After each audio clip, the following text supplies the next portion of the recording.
حضرت داؤد علیہ السلام کی قوم کے 70,000 افراد سمندر کنارے ایلا نامی بستی میں رہا کرتے تھے۔ ان لوگوں کو اللہ نے ہزاروں نعمتوں سے نوازا تھا، لیکن جب راحت و سکون آیا تو یہ اللہ کی عبادت سے محروم ہو گئے اور اللہ کی مخلوقات پہ ظلم کرنے لگے۔ تو یوں اللہ نے ان کو خبردار کیا کہ ہفتے میں ایک دن، ہفتہ کے دن شکار نہ کیا کرو۔ اتوار سے لے کے جمعہ تک جتنا شکار پکڑنا ہے پکڑ لو، لیکن ایک دن اللہ کی عبادت اور مخلوقات پہ امن کے لیے رکھ دو۔ یوں اللہ نے ان کا امتحان لینا شروع کر دیا۔ وہ اتوار سے لے کے جمعے تک سمندر میں مچھلیاں پکڑنے لگتے تو مچھلیاں زیادہ مقدار میں ہاتھ نہ آتی، اور ہفتے کے دن سمندر کو دیکھتے تو ان کو بڑی بڑی مچھلیاں نظر آنے لگتی۔ ان لوگوں میں سے ایک شخص کو شیطان نے ورگلایا کہ پریشان کیوں ہوتے ہو، میری ترکیب پہ عمل کرو، تم شکار سے کبھی محروم نہیں رہو گے۔ تو بس شیطان کے کہنے پر اس شخص نے ہفتے کے دن کانٹا لگا کے ڈوری کو سمندر میں ڈال دیا تاکہ مچھلی پھنسے، اور شیطان نے کہا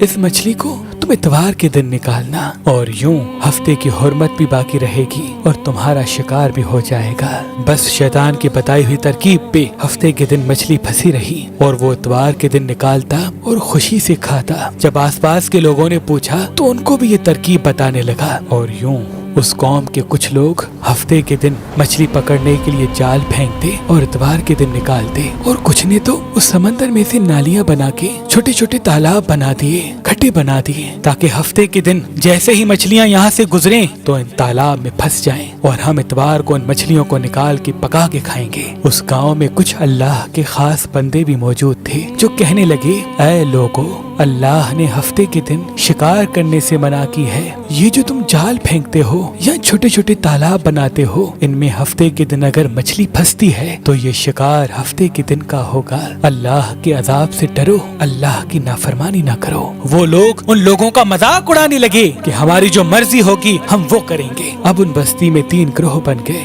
ایک ان 70,000 میں وہ لوگ تھے جو ان نافرمان لوگوں کی بار بار اصلاح کرتے، دوسرے وہ جو ان لوگوں سے نفرت کرتے اور خاموشی اختیار کیے ہوئے تھے، اور تیسرے وہ جو گمراہ ہو کر اللہ کی نافرمانی کر رہے تھے۔ تو یوں نیک بندوں نے اس بستی کے بیچ میں سے دیوار کو کھڑا کر دیا اور یہ حکم نافذ کیا کہ اللہ کی نافرمانی کرنے والے اس طرف ہو جائیں اور ہم جو اللہ کے فرما بردار ہیں وہ اس طرف رہیں گے۔ وہ صالح لوگ بار بار ان سے کہتے رہے، اے لوگو، اللہ سے ڈرو، قوم سمود، قوم لوط کا جو حشر ہوا اس کو یاد کرو، اللہ کی نافرمانی نہ کرو ورنہ تم پہ بھی کوئی عذاب آئے گا۔ وہ سارے نافرمان جن کی تعداد تقریباً 12,000 تھی، سب ہنستے رہے کہ یہ تو سب کتابی باتیں ہیں، ہم پہ کوئی عذاب نہیں آئے گا۔ بس جیسے ہی وہ گروہ 2 حصوں میں تقسیم ہو گیا، ایک وہ جو اللہ کے فرما بردار بندے دیوار کے اس طرف تھے، اور دوسرے وہ جو نافرمان بندے جو دیوار کے اس طرف تھے۔ وہ نافرمان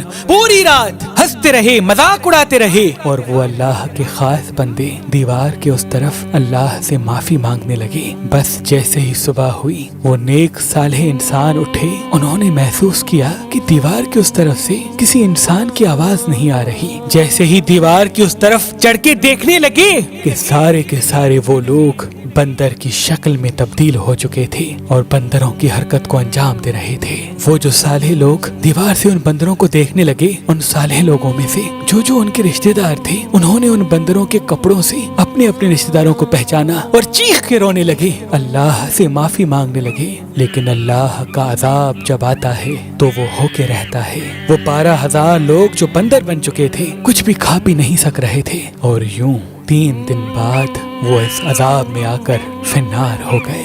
بے شک اللہ ان بندوں کو پسند نہیں کرتا جو اللہ کی نافرمانی کرتے ہیں۔ اے اللہ، ہم سب کو اپنا فرما بردار بندہ بنا، ہم کو ویسا بنا جیسا تو ہمیں دیکھنا چاہتا ہے۔ آمین ثم آمین۔